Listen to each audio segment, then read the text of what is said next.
ಗುರು ಅಂಬಿಗರ್ ಅಂತ ಹೇಳಿ ದೈಹಿಕ ಶಿಕ್ಷಕರು ಮೊರಾರ್ಜಿ ದೇಸಾಯಿ ವಸತಿ ಶಾಲೆ ಆಶಾಪುರ ರೋಡ್ ರಾಯಚೂರು. ಇವಾಗ ಹಿಂದಿ ಲೇಸಿಮ್ ಅಲ್ಲಿ ಸುಮಾರು 9 ಎಕ್ಸರ್ಸೈಸ್ ಅನ್ನ ಬರ್ತವೆ. ಆ 9 ಎಕ್ಸರ್ಸೈಸ್ ಅಲ್ಲಿ ಇವತ್ತು ಮಾಡಿ ತೋರಿಸುವಂತ ಅನ್ಕೊಂಡಿದ್ವಿ. ಮೊದಲನೇದಾಗಿ ನಾವು ಮಕ್ಕಳಿಗೆ ಕ್ಲಾಸ್ ತಗೊಂಡಾಗ ವಿಶ್ರಾಮ್ ಹೇಳಿದಾಗ ಲೇಸಿಮ್ ಅನ್ನ ಹಿಂದೆ ಯಾವ ರೀತಿ ಇಟ್ಕೊಬೇಕು ಮತ್ತು ಸಾವಧಾನದಾಗ ಯಾವ ರೀತಿ ಇಟ್ಕೊಬೇಕು ಅಂತ ಹೇಳಿದ್ರೆ, ಹೀಗೆ ಹಿಂದಿ ಲೇಸಿಮ್ ಅನ್ನ ಫಸ್ಟ್ ನಾವು ಲೇಸಿಮ್ ಮಕ್ಕಳ ಕೈ ಕೊಟ್ಟಾಗ ವಿಶ್ರಾಮದಲ್ಲಿ ಇರುತ್ತೆ ಹಿಂದಿಸ್ಬೇಕಾಗುತ್ತೆ. ಸಾವಧಾನದಾಗ ಮಕ್ಕಳಿಗೆ ಸಾವಧಾನ ಅಂತಾದಾಗ ಪಕ್ಕಕ್ಕೆ ನಮ್ಮ ಲೇಸಿಮ್ ಅನ್ನ ಬಲವಾಗಿ ಇಟ್ಕೋಬೇಕಾಗುತ್ತೆ. ನಮ್ಮ ಕಾಲು ನೇರವಾಗಿ ಇಟ್ಕೋಬೇಕು. ಆಮೇಲೆ ನಂತರದಲ್ಲಿ ಲೇಸಿಮ್ ಸ್ಕಂದ್ ಅಂತ ಬರ್ತದೆ. ಆ ಲೇಸಿಮ್ ಸ್ಕಂದಲ್ಲಿ ಮಕ್ಕಳಿಗೆ ನಾವು ಫಿಸಿಕಲ್ ಟೀಚರ್ ಆದವರು ಲೇಸಿಮ್ ಸ್ಕಂದ್ ಅಂತ ಹೇಳಿದಾಗ ಮಕ್ಕಳಿಗೆ ಈ ರೀತಿ ಮಾಡಿಸ್ಬೇಕಾಗ್ತದೆ, ಹೇಳ್ಕೊಡ್ಬೇಕಾಗ್ತದೆ.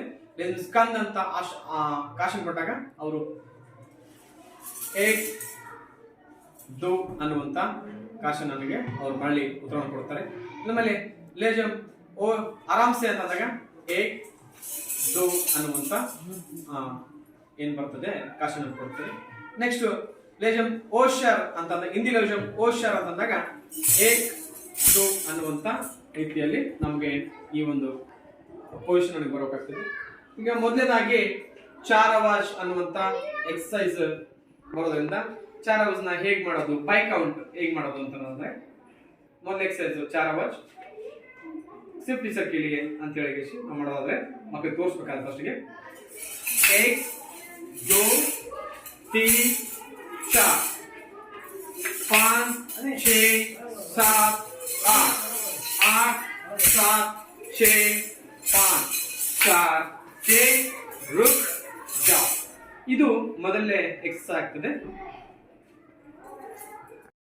1 2 3 4 5 6 7 8 8 7 6 5 4 6 रुक जाओ.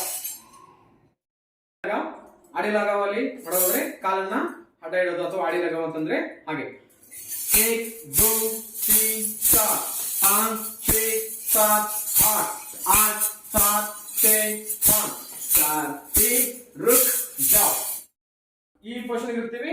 ಹಾಗೆ ಕಂಟಿನ್ಯೂ ಆಗಿ 4ನೇ ಎಕ್ಸರ್ಸೈಸ್ ಗಜ್ಬೆಲ್ ಎಕ್ಸರ್ಸೈಸ್ ಮಾಡಬೇಕಾದ್ರೆ ನಮ್ಮ ಮುಂದೆ ಕಾಲು ಹೋಗಬೇಕಾಗ್ತದೆ, ಮುಂದೆ ಇಟ್ಟು ಹೆಜ್ಜೆ ಇಟ್ಟು ಮಾಡಬೇಕಾಗ್ತದೆ. ಅವಾಗ 1 2 3 4 5 6 7 8 8 7 6 5 4 3 रुक जाओ. ಓಶರ್ ಅಂತಂದ್ರೆ ಅದರದೇ ಆದಂತ ಒಂದು ಓಶರ್ ಪದ್ಧತಿ ಇದೆ. ಅದಕ್ಕೆ ನಾವು ನೋಡಕಪ್ಪ ಮಕ್ಕಳಿಗೆ ಪವಿತ್ರ ಓಶರ್ ಅಂತ ಕಾಶನ್ ಕೊಟ್ಟಾಗ ಮಕ್ಕಳು ನೋಡಕಪ್ಪ ಅಂದ್ರ 1 2 ಈ ರೀತಿ ಪವಿತ್ರ ಓಶರನ್ನ ಆಡ್ಬೇಕಾಗ್ತದೆ. ಕಾಲು ಈ ರೀತಿ ಇರಬೇಕು, ಮುಂದೆ ಕೈ ಈ ರೀತಿ ಇರಬೇಕು, ಈ ರೀತಿ ಮುಂದಿನ ಪಾದ ನೋಡೋಂಗಿರ್ಬೇಕು. ಆಗ ಪವಿತ್ರ ಓಶರ್ ಅಂತ ಕಾಶ್ ಕೊಟ್ಟಾಗ ಪವಿತ್ರ ಕೌಂಟ್ ಮಾಡೋದಾದ್ರೆ 1 2 3 4 5 6 7 8 8 7 6 5 4 3 रुक जाओ. ಓಕೆ, ಇವಾಗ ನಾವು ಪವಿತ್ರ ಓಶರ್ ಮಾಡಿರ್ತೀವಿ. ಪವಿತ್ರ ಓಶರ್ ಹೀಗೆ ಪವಿತ್ರ ಮಾಡಿದ್ಮೇಲೆ ಇದು ಪವಿತ್ರ ದೂರ ಮಾಡ್ಬೇಕಾದ್ರೆ ಇದೇ ಪೋಷನ್ ಬಂದಿರ್ತೀವಿ. ಈ ಪೋಷನ್ ಅಲ್ಲಿ ನಾವೀಗ 1 2 3 4 5 6 7 8 8 7 6 5 4 3 रुक जाओ. पीछे पलंग और आगे पलंग ಅನ್ನುವಂತ ಎಕ್ಸರ್ಸೈಸ್ ಅನ್ನ ಹೀಗೆ ಮಾಡಲಾಗ್ತಿದೆ. 1 2 3 4 5 6 7 8 8 7 6 5 4 3 रुक जाओ. 1 2 3 4 5 6 7 8 8 7 6 5 4 3 रुक जाओ. 7 ಮತ್ತು 8ನೇ ಎಕ್ಸರ್ಸೈಸ್ ಪೀಚೆ ಪಲಂಗ್ ಮತ್ತು ಆಗೆ ಪಲಂಗ್ ಅಂತ ಎಕ್ಸರ್ಸೈಸ್ ಮಾಡಲಾಗ್ತದೆ. 1 2 3 4 5 6 7 8 8 7 6 5 4 3 रुक जाओ. 1 2 3 4 5 6 7 8 8 7 6 5 4 3 रुक जाओ. Save that.